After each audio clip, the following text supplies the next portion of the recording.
রুটি মদ ফুরিয়ে যাবে, প্রিয়ার কালো চোখ ঘোলাটে হয়ে আসবে, কিন্তু বইখানা অনন্ত যৌবনা যদি তেমন বই হয়। এমনটাই লিখেছিলেন ওমর খৈয়াম। কিন্তু পৃথিবীতে কোনো কিছুই চিরস্থায়ী নয়, সবকিছুকে একদিন শেষ হয়ে যেতে হয়। তেমনি শেষ হতে শুরু করেছে বিশ্বের সবচেয়ে ক্ষমতাধর রাষ্ট্র আমেরিকার অস্ত্র ভাণ্ডার। ইরানের সাথে মাসের পর মাস ধরে চলা সংঘাতে নিজেদের সর্বাধুনিক ও ব্যয়বহুল ক্ষেপণাস্ত্রের মজুদ ফুরিয়ে আসায় রীতিমতো উদ্বিগ্ন পেন্টাগন। পরিস্থিতি সামাল দিতে বাধ্য হয়ে ইউরোপ ও এশিয়া থেকে প্যাট্রিয়ট ক্ষেপণাস্ত্রের মতো গুরুত্বপূর্ণ আকাশ প্রতিরক্ষা ব্যবস্থা সরিয়ে মধ্যপ্রাচ্যে পাঠাচ্ছে ওয়াশিংটন। এর ফলে মিত্র দেশগুলোতে তীব্র আতঙ্ক ছড়িয়েছে এবং আমেরিকার এই দুর্বলতার সুযোগ নিতে তীক্ষ্ণ নজর রাখছে রাশিয়া ও চীন।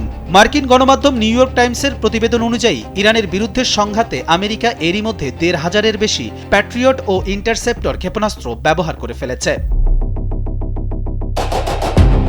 বর্তমানে মার্কিন বাহিনীর হাতে এই অত্যাধুনিক ক্ষেপণাস্ত্রের মজুদ ১৭০০-র নিচে নেমে এসেছে। প্যাট্রিয়টের পাশাপাশি দূরপাল্লার ATACMS ও প্রিসিশন স্ট্রাইক মিসাইলের মজুদও প্রায় শেষ পর্যায়ে।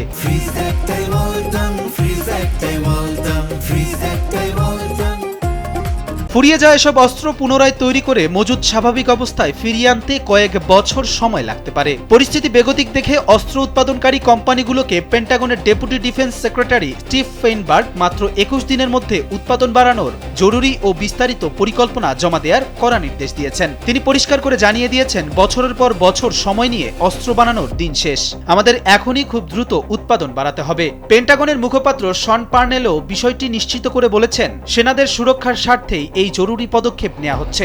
এনডিটিভির প্রতিবেদনে এমনটাই উঠে এসেছে।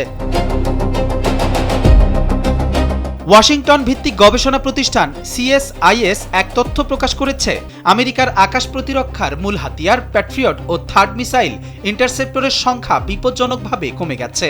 ইরান যদি এখন হঠাৎ করে ড্রোন বা মিসাইল হামলা চালায়, তবে তা আকাশে ধ্বংস করার মতো পর্যাপ্ত মিসাইল আমেরিকার হাতে নেই। ফলে যুদ্ধক্ষেত্রে থাকা মার্কিন সেনা ও মধ্যপ্রাচ্যে তাদের মিত্রদের জীবনে এক বিশাল ঝুঁকি তৈরি হয়েছে। এত সব উদ্বেগের মধ্যেও প্রেসিডেন্ট ডোনাল্ড ট্রাম্প এই সংকটের কথা মানতে নারাজ।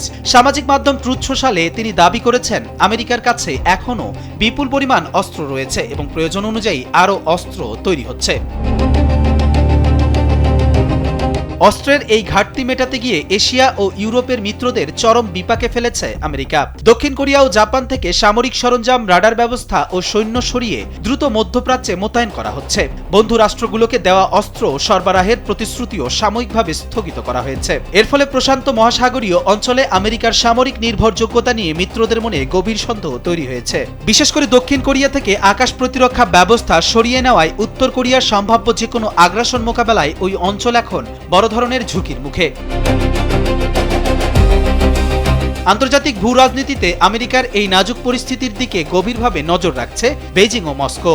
মার্কিন বাহিনী কত দ্রুত তাদের গোলাবারুদ শেষ করছে তা নিখুঁতভাবে হিসাব করে নিজেদের ভবিষ্যৎ সমর কৌশলে সাজাচ্ছে চীন ও রাশিয়া। প্রতিরক্ষা বিশেষজ্ঞদের মতে, ইউরোপ ও এশিয়া আমেরিকার সামরিক প্রতিরোধ ক্ষমতা দুর্বল হয়ে পড়লে তা বিশ্বজুড়ে নতুন সংঘাতের জন্ম দিতে পারে। প্রশান্ত মহাসাগরীয় অঞ্চলে চীনের সাথে সম্ভাব্য কোনো যুদ্ধ বেঁধে গেলে আমেরিকার এই অস্ত্র সংকট বড় ধরনের বিপর্যয়ের কারণ হবে।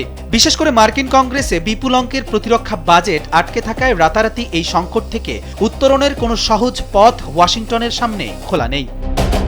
কবির চৌধুরী, কালবেলা।